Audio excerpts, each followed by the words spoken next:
De retour dans Télématin, et quel bonheur en ce dimanche 14 mai de recevoir un monument du théâtre et du cinéma français, André Dussolier, et l'invité de Télématin. Bonjour André Dussolier. Bonjour.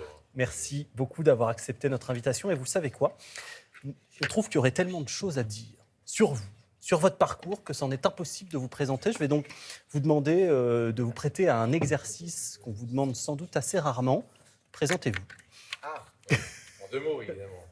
En autant que vous le écoutez, souhaitez. passionné par le théâtre et le cinéma, voilà, tout est dit. Et c'est un peu la raison de ma présence ici, c'est parce que je vais jouer au théâtre dans peu de temps et reprendre un spectacle que j'ai joué déjà il y a quelques temps et que j'ai plaisir à partager comme ça avec les spectateurs, mais comédiens, c'est tout. Dans cette présentation, vous avez le triomphe modeste, parce que vous oubliez de dire qu'il y a eu 3 Césars, un Molière, plus de 150 films, et le succès en date, c'est le dernier, celui dont on parle aujourd'hui, ça s'appelle Sans dessus dessous. Vous le jouiez au Bouffe Parisien.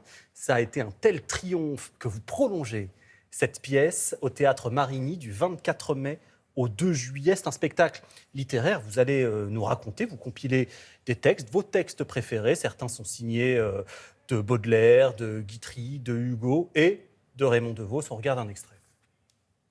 Tous les locataires du dessous voudraient habiter au-dessus. Tout ça parce que le locataire qui est au-dessus est allé raconter par en dessous que l'air que l'on respirait à l'étage au-dessus était meilleur que celui que l'on respirait à l'étage en dessous. Alors, le locataire qui est en dessous a tendance à envier celui qui est au-dessus. Et à mépriser celui qui est en dessous. Moi, je suis au-dessus de ça. Si je méprise celui qui est en dessous, c'est pas parce qu'il est en dessous, c'est parce qu'il convoite l'appartement qui est au-dessus, le mien.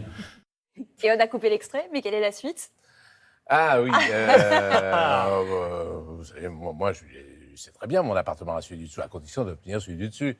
Mais je compte pas trop dessus. Bon, parce que j'ai pas de sous. Enfin voilà, c'est du Devos, tout craché. Magnifique. On a l'impression en plus, Devos, on n'ose pas y toucher en général, parce que vraiment, il y a l'auteur et puis il y a l'interprète aussi, c'est tellement lié.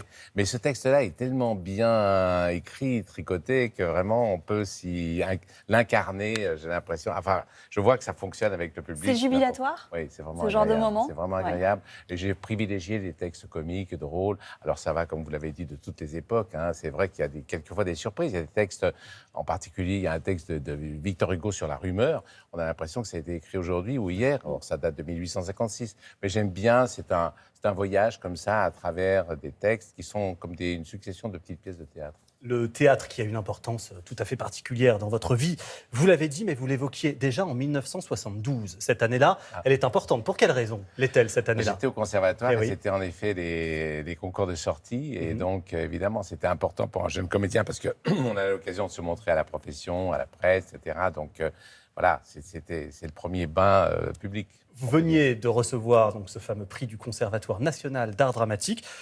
Une question vous a été posée, pourquoi avoir choisi le théâtre ? Et à l'époque, vous répondiez ça. Pour quelle raison avez-vous choisi le théâtre alors que l'enseignement s'ouvrait devant vous ? Parce que j'ai toujours eu envie de faire du théâtre et que j'ai jamais eu envie de faire d'enseignement et que j'avais surtout envie de faire des lettres. C'est pour ça que j'ai fait des études de lettres, mais j'ai toujours fait du théâtre et c'est vers le théâtre que je savais que j'irais. Et votre passion, finalement, à la fois des lettres et du théâtre, elle s'exprime là, elle se résume là, dans ce spectacle ? C'est vrai. Parce que, en fait, j'ai toujours été sensible au pouvoir des mots. Et je trouve qu'aujourd'hui, enfin, j'y suis sensible encore plus parce que ces textes-là que j'ai l'occasion de dire, c'est des textes qu'on a pu connaître, entendre, mais qui restent au milieu des livres étalés sur les étagères et qu'on ne ressort pas souvent. Et puis, je me rends compte aussi que les mots, ça a beaucoup d'importance pour ceux qui ne manient pas la langue avec maîtrise et que vraiment, ça a un pouvoir dans la société pour dire ce qu'on ressent, ce qu'on pense. Donc, je sais pas, j'ai envie quelquefois de faire entendre ces pages particulières de la littérature ou de la poésie, et puis aussi peut-être de les faire entendre par des gens qui n'ont pas l'habitude. Pour qu'ils se les approprient aussi et qu'ils se Oui, reconnaissent. oui, parce que voilà, à l'occasion, je trouve que c'est beau d'entendre des petits chefs-d'œuvre comme ça, et qui ne sont pas seulement des poèmes, mais qui sont aussi des petits sketchs, quoi. Il y a beaucoup de Roland Dubillard, par exemple.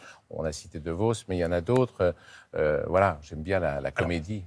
Il n'y a pas un article que j'ai lu qui parle de vous et de ce spectacle triomphal, on l'a dit, qui n'évoque pas Fabrice Lucchini. Ah. Comme si il était le seul capable de convoquer tous ces auteurs sur une scène de théâtre et d'être ce fameux compilateur de littérature. Est-ce que ça vous agace que Fabrice Lucchini fasse irruption systématiquement dans les critiques de votre pièce? Non. Je connais Fabrice depuis toujours. Et donc, il a été, c'est vrai, il a commencé à faire connaître des auteurs ou à les dire en scène et à les faire...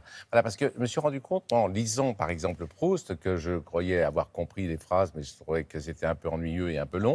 Et puis, en les disant, tout d'un coup, ça donne un relief, ça permet de voir qu'il est... Donc, Fabrice, je sais que voilà, tout le monde l'apparente à ses découvertes d'auteurs aussi. Et donc, non, mais chacun a son terrain de jeu et donc on peut faire... Chacun son style. On peut, voilà, et ses figures de style. Alors, on a demandé à quelqu'un qui vous aime beaucoup de raconter un souvenir de vous. C'est un grand passionné de culture, de cinéma. C'est Pierre Lescure. Et il vous dit ça. C'est un souvenir de juillet 1998, un coup de fil d'André le matin qui me demande, au matin de la finale France-Brésil, si j'ai 2 places. À l'époque, j'étais patron de Canal. Eh bien, tenez-vous bien, j'avais 2 places. Et André est venu avec son fils, qui n'avait pas 10 ans, je crois, André. Et vous vous souvenez quel match ça a été? 1-0, 2-0, 3-0. Et derrière le André réservé et pudique, j'ai vu le Dusselier papa, qui était tellement heureux de vivre ça avec son fiston. Il se souvient de tout ça, l'ami André, je suis sûr.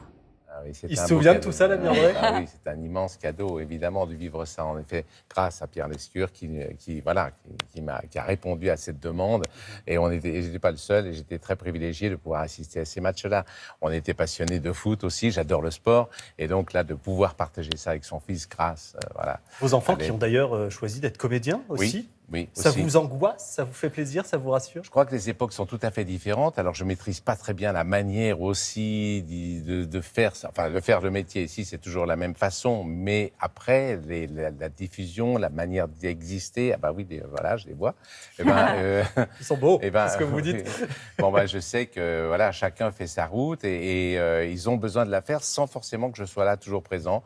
Ils ont besoin d'être tout à fait indépendants et libres. Restez avec nous, André. Oui, on va revenir dans quelques instants pour la suite et la fin de Télématin. À tout de suite.